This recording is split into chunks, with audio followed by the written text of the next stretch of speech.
Violento scontro tra una moto e un furgone verso le 13 in via Pertile a Stra, lungo la strada che collega le frazioni di Paluello e San Pietro.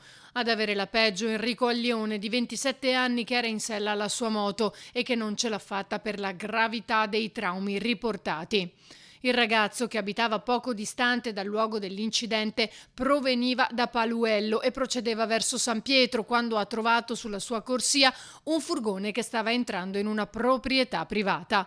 La parte retrostante del mezzo era parzialmente sulla carreggiata, ma il 27enne non ha fatto in tempo a evitarlo. È stato sbalzato e poi centrato da un'auto che sopraggiungeva dalla direzione opposta. È morto sul colpo. Sul posto sono giunti poco dopo i genitori, il sindaco Cacciavillani e il titolare dell'azienda per cui lavorava Enrico, che ha ricordato il ragazzo come generoso e preparato. Per i rilievi è intervenuta la polizia locale. Da tempo i residenti denunciano che lungo quella strada si corre troppo, tanto che il comune ha installato dei dissuasori.